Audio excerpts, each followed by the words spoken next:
This is KUGAN CASSIUS for IFL TV, proudly sponsored by Everlast. We're in Essex. I'm joined by Mr. Sweet Tea himself, Tommy Jacobs. Tommy, how are you? I'm good, thank you, KUGAN. Thank you for having me on once again. Thank you very much. I feel like it's a little bit overdue. A lot's happened. Obviously, we've done a couple of little off bits, but since that first interview we done, which was around six years ago, which is a long time, and I remember you talking about your struggles back then and your kind of plea, especially to the board, to kind of give you the opportunity, give you the license, etc. But and we were talking about this off camera. 6 years is a long time for someone to almost put their life on hold, not knowing what the outcome's going to be. But just recently, you've had a positive outcome.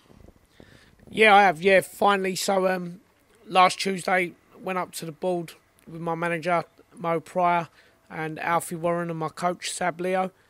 And finally, we got the green light. So finally, I am a British Boxing Board of Control professional boxer, which is the greatest thing in the world for me. It's like the weight of the world taken off my shoulders. Now, there will be a select few people out there that have seen interviews and know the story about Tommy Jacobs, and I don't want this to be kind of a dwell on the past, but I just wanted you to kind of touch on kind of prior to that 6 years, in your own words, and kind of explain to people, if they're watching this as brand new information, about why it has been so difficult for you to obtain a licence. Yeah, of course. So back in 2009, on the brink of turning professional, 21 years old, I got arrested and got sent to jail for a long time. Got 12 years in prison. Served 6 years. Once I got out, went straight away for my licence, on hoping that I was out of prison, so nothing would matter. And they turned around and said, come back in a couple of years and keep your nose clean, and you should get a licence. That's what Steve Goodwin, who I signed with at the time, said. So I'd done all of the above. Went back again via Carl Greaves. Carl Greaves come back and said, look, they've turned around and said, you're not allowed to get a licence whilst you've got any type of probation or licensing going on from... So basically I had to wait till the end of my, what I call sentence expiry date. So 12 years from the date of the conviction, which was the 13th of March, just gone.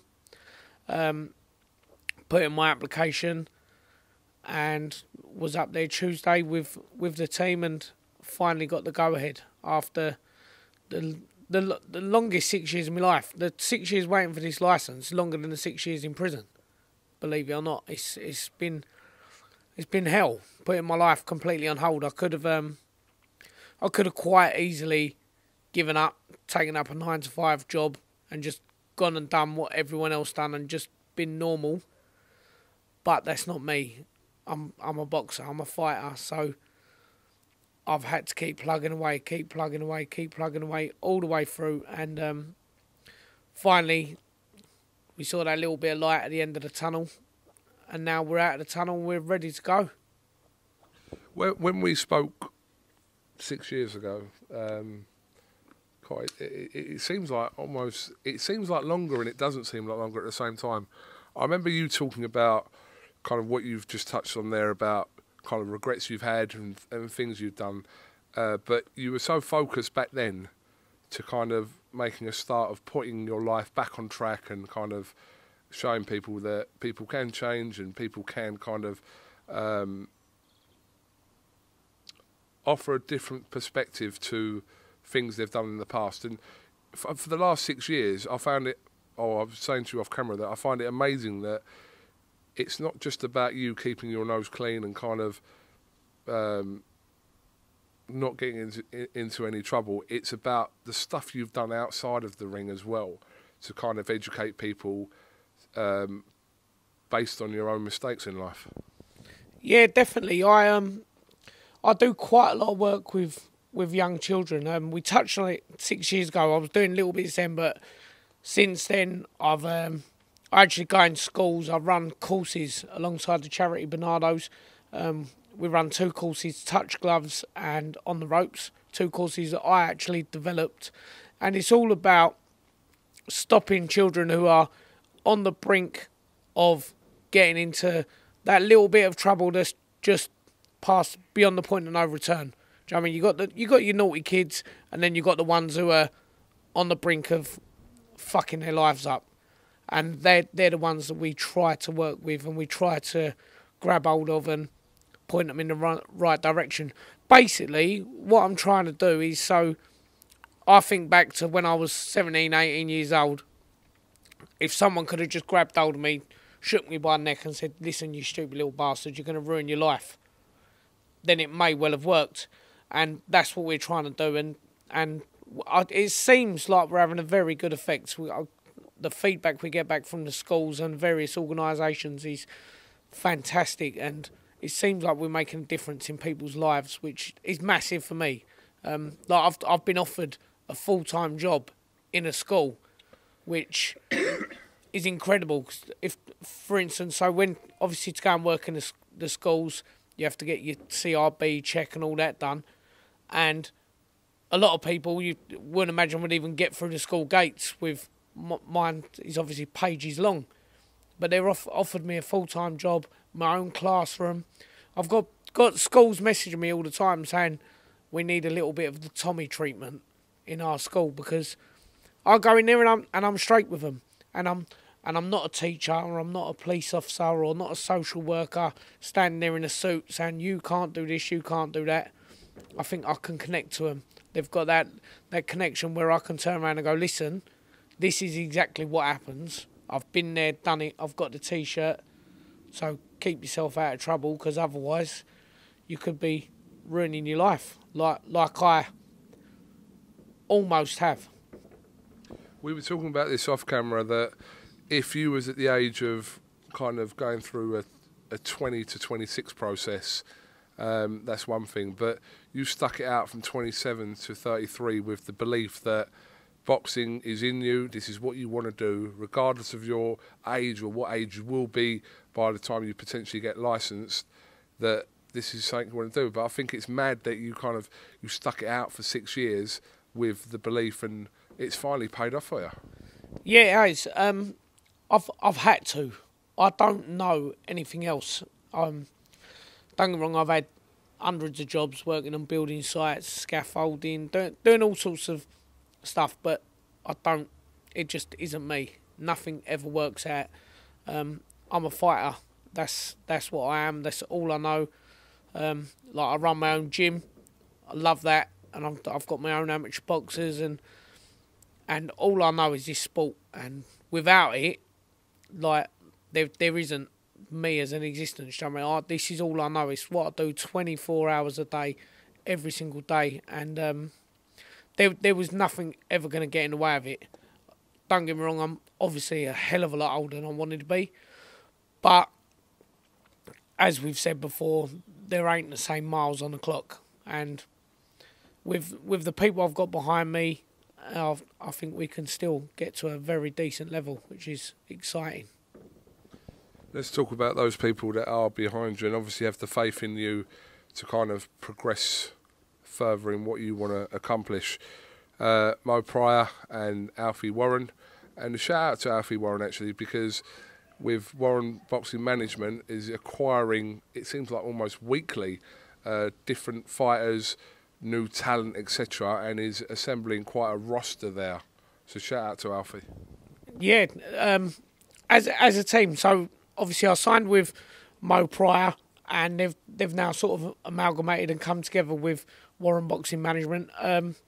Basically, obviously, so I've been around this sport my whole entire life, and for the last 6 years where I haven't had a licence, I probably know more about the border control, the promoters, the managers, the whole pro side than most active pros, because I've always been trying to look for a loophole or a way in, or a little way to get myself in there. So I know the industry inside out, and I was looking around at various managers to go with, and a good friend of mine, Ashley Sexton, said to me, what about Mo Pryor?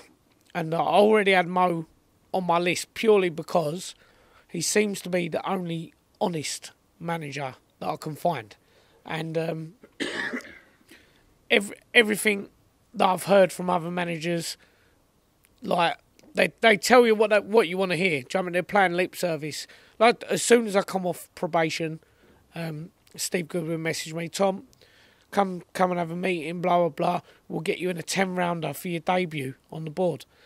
Now, I know there's no way in the world the board are going to sanction me for a 10-round fight as my debut. As good as I believe I am, I'm not Lomachenko, and we're in the UK. Like, that isn't going to happen.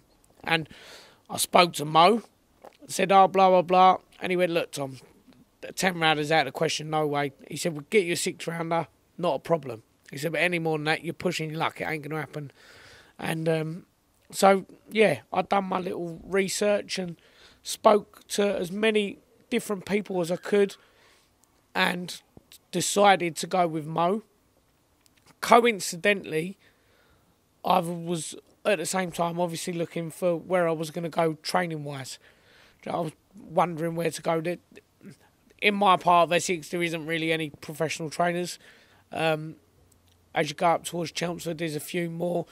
Then you've got obviously Mark Tibbs at Raynham, and I'm thinking, well, Mark's got Bill, obviously a good friend of mine. He also had Charlie Duffield, same sort of era of amateurs together.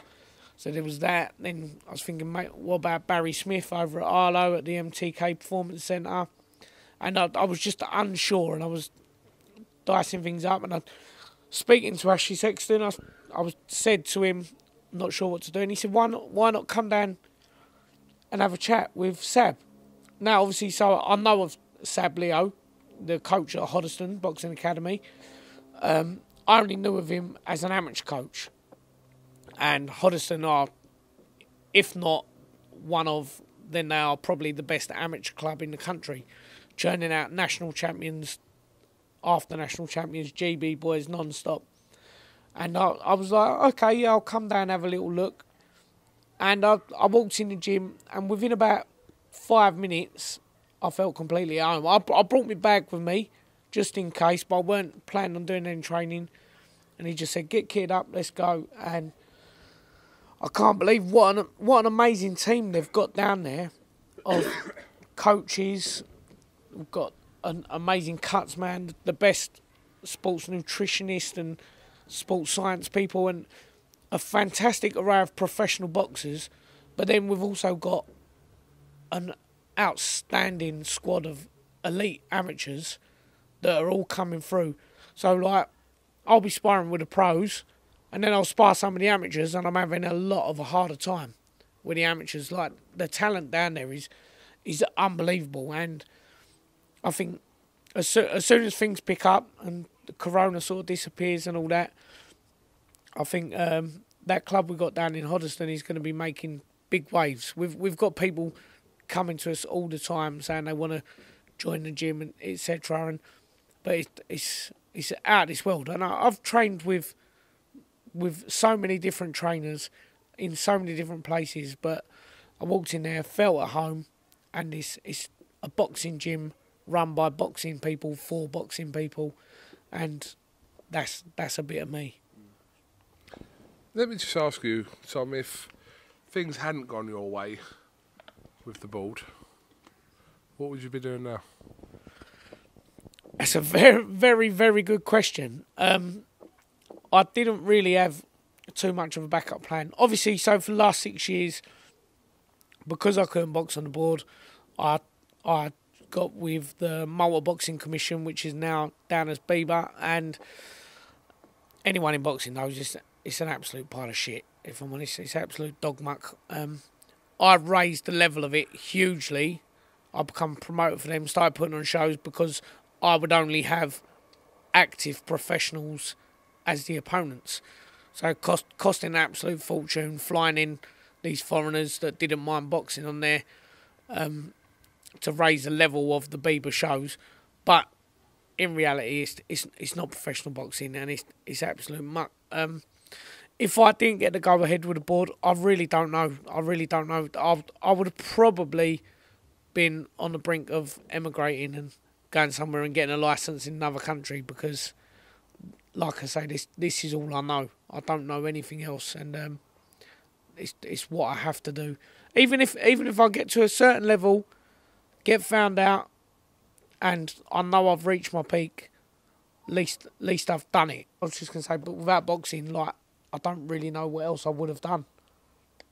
I think, listen, regardless of what you achieve, and it is difficult because the age you're at, you've got to act quickly. You've got to get rounds in. You've got to get fights in, and it's in the current climate as well. It's not always going to be easy. But I think, regardless of kind of what you go on to achieve, whether it's what you want or not, I think the backstory to you and kind of your persistence after mistakes you've made in your life, but to come through that, shall we say, that needs applauding.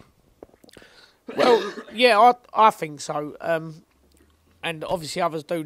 They're actually they're filming like a little documentary film on me. They was down at the meeting the other day at the board, obviously not inside, but they come and done a little bit of filming after that, and they've actually been filming it for a couple of years now, getting various footage of training and like charity boxing shows I put on, because I've raised tens of thousands every year for charity, just all through boxing, and they're doing a little film on the whole like sort of rags to riches story, but of obviously being in prison and coming out to being able to box eventually. So another thing we spoke about off camera was when you fight, which we'll talk about that show as well, on the 24th of July. Obviously, you're still trying to get your opponent sorted, which again we'll talk about in a second. But does this come under your pro debut as such, or can you explain this situation? Yeah, well, I'm a bit unsure, and so's my coach, and I'm not too sure what my manager thinks either, because obviously, so I've had 14 fights that some people consider pro. I've won titles that were professional titles, but just not being considered over here. But I've only got one fight on BoxRec. Now, I don't know what's going to happen. Are they going to keep that BoxRec and use that one fight, or are they going to start a brand new one? I really haven't got a clue. So the first fight was on a Motorboxing Commission show, which, as I believe at the time, was sanctioned by the EBU. So, in theory, they would have to validate that fight. But I really don't know. I don't know who's in control and who decides what. It's a bit of a grey area, because we're going for a 6-rounder anyway, but we don't know if on paper it's my first fight or my second fight. So who knows? I think mentally it wouldn't be a bad thing in the world if it was kind of a new slate for you, because this is a new part of your life and a new part of your career. So to kind of look back and see that was the point where things started working out for you might not necessarily be a bad thing. No, to be fair, I don't mind. I don't mind either way. If I'm starting from 0-0-0, so be it. I do not mind. If I'm starting 1-0, it doesn't make blind bit of difference to me. I just can't wait to get in there and fight. I've never trained properly since being an amateur. I've never ever trained properly. All the fights over the last 6 years, I've done the absolute bare minimum to get by. Like, I'll do whatever I need just to make weight, knowing that I'll get through on ability and talent, and that would be it. Whereas now I'm in full camp, as they say, and I'm training my arse off, and I'm loving every minute of it, and I can't wait to get in there and showcase my abilities properly in front of a proper crowd on a proper stage, sanctioned by the British Boxing Board of Control. It's great to hear you talk about that, and it's great to kind of, for people that do know you and they've followed kind of, especially the last 6 years, and know kind of what you've put yourself through to get to this point. It's great to kind of hear you talking about you fighting on a show licensed by the British Boxing Board of Control. It's brilliant. Let's talk about the show, 24th of July, headlined by Ian Martell and Steve Collins Jr., amongst a whole host of other talent, obviously including yourself on the show. Yep. So yeah, 24th of July, Lee Valley. I think it's Athletic Centre or something like that. I believe it's in Edmonton. 24th of July. I think I'm going to be getting tickets this week, which can't wait. I believe we've only got 1,000 capacity, and there's 9 fights on the card, so it doesn't give us many tickets each. But I'll sell my quota, and I will have my Roman army out there in force, screaming the place down for my British Boxing Board of Control debut, and I can't wait. I cannot wait to fill that little arena up with a load of people screaming for me and doing everything properly. Because these are all people that have kept the faith over the last 6 years, that have been supporting me for years and following the journey. And most of them have been through the ups and downs with me in a way. And I can't wait to start repaying them all with a bit of success and a bit of real success. Do you know what I mean? I've won other titles and that, and as much as they might mean things in other countries, they don't mean sod away, so it's pointless. I can't wait to start winning things and pushing myself up through the rankings, and all the people that have been there for the last few years can say they're part of that journey, because that's as a boxer, it's the entertainment business, do you know what I mean? That's what we're there for, and if we've got people that are with us and on side, then they deserve to share in that success, and I can't wait. I just can't wait for it.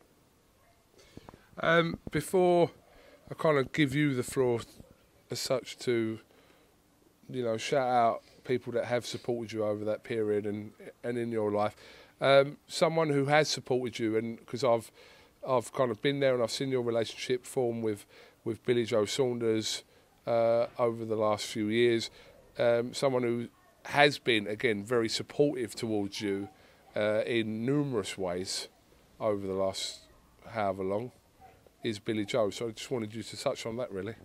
Yeah, Bill's one of my best mates in boxing. We've known each other for years, travelled up and down the country, winning titles together, on the England team together, going all over the place boxing, and he's a very, very good friend of mine. Had me as one of his sparring partners for the Willie Munro fight, which I know anyone's going to be watching this going, who's this geezer? We don't know him. Who is he? But on paper, if I'm 1-0 on BoxRec, but I'm getting used as a sparring partner for a world title fight, hopefully that gives a little bit more credentials to my abilities. But yeah, Bill's a very good mate of mine. When Bill done that video about lockdown and your missus, and it got completely misconstrued, I don't think people took it the right way. Obviously, you know Bill as well as I do, Jamie. Everyone knows that he's just being Bill. He's just a bit of tongue-in-cheek, bit of a laugh, being stupid. And then, so through the first start of lockdown, I started up a fruit and veg delivery company, and was delivering fruit and veg parcels to NHS workers, people who was shielding, people who was inside and weren't allowed to go out because of Corona. And one of the days, Bill come down and helped out. He just rang me up and said, Tom, love what you're doing. Can I come down and help out? I said, yeah, of course. I said, right, let's get a photo of you, like, packing some boxes of bananas and all that. He said, no, like, I'm not interested in that. I don't want no credit for it. I just want to do it. I said, well, all right, fair play, whatever.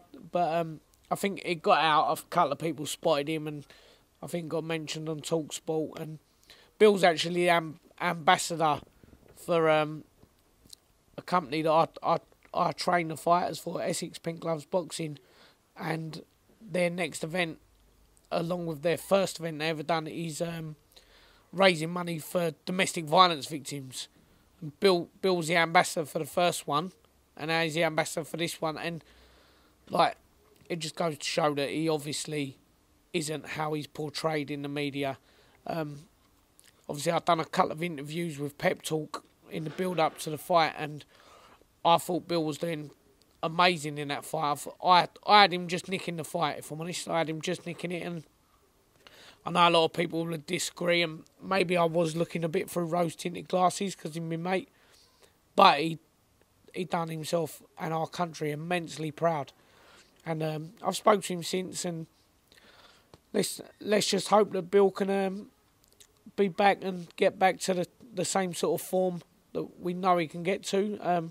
He's already messaged me saying he's going to be there July 24th. So, like, it's good just having friends in the same industry, but obviously he's on a much higher level. He's where I should be if it weren't for the last 12 years of hold up. Okay, well listen, just finally I will kind of give you the floor as such to just shout out people that have been supportive and sponsors, etc. So I'm actually just going to give you the mic. Nice one, thank you, Kugan. I just want to say a huge thank you to absolutely everyone that's been part of the journey, followed the journey. Anyone that's supported me over the past few years, and everyone that's going to be supporting me for the next few years. Massive shout out to my sponsors, who without them, none of this would be possible right now, because it's hard work trying to do this sport, especially with the hurdles that I've had to jump over. So massive shout out to Kendall Facility Management, All In Access Scaffolding, my mate Jamie Coyne, who sponsored me, and he's been a sponsor for a couple of years, always helps me out massively. We've got BoxSmart, who make all my merchandise, the sweet tea tracksuits, t-shirts, etc. Primo Bathrooms and Tiles, who sponsor the whole team down at Hotbox. Massive thanks to them. And also Empire Pro Tape, who've just jumped on board, which absolute pleasure to have such a big company want to get involved with the journey. So huge thank you to absolutely everyone, and come and grab a ticket for July 24th and you will not be disappointed. Thank you. Okay, well listen Tommy, appreciate your time on IFL TV. Like I said, I feel this has been a little bit long overdue, but it's quite fitting that kind of you've had positive news and to kind of get your take on things. I've been following it on social media. So yeah, look, best of luck, July 24th. We know it's going to be emotional for you as well as anything else. It's almost a case of wanting to get that out of the way. Yeah. Because Definitely. and you've still got a few weeks before that occurs. But I think kind of the story here really, like I said, regardless, and I'm repeating myself here, but regardless of what you do in your career, and we do hope you achieve what you want to achieve, but I think the story of kind of the change in yourself and kind of your lifestyle and like I said, things that have happened in the past compared to now, it can be done. And you're living proof of the fact that if you want to make a change in your life, despite what you've done, it can be done. So credit to you for kind of sticking with what you believe and persevering with it. So credit to that. Lovely. Thank you, Kugan. I really appreciate it. And thank you for having us on once again. Like I said, first time was on 6 years ago. We've had plenty of interviews in between, like when I was matched against Mayorga and things like that. But, you know, it's the first one of many from when I'm going to be boxing under the British Boxing Board of Control. It's a very, very proud moment. I just want to add, just finally, because they might be watching this, but shout out to Dave Quick and Tommy Saunders, who kind of got that interview going back 6 years ago. Definitely. Yeah, massive thank you to Quickie, who best be there, and massive thank you for Tommy Saunders as well, who facilitated the first interview. Thank you very much. Tommy JACOBS, thank you very much for talking to IFL TV, and best of luck in kind of your camp leading up to the 24th of July, and no doubt we'll speak to you before then, but definitely after then. Lovely. Thank you, Kugan, and thank you everyone else for watching.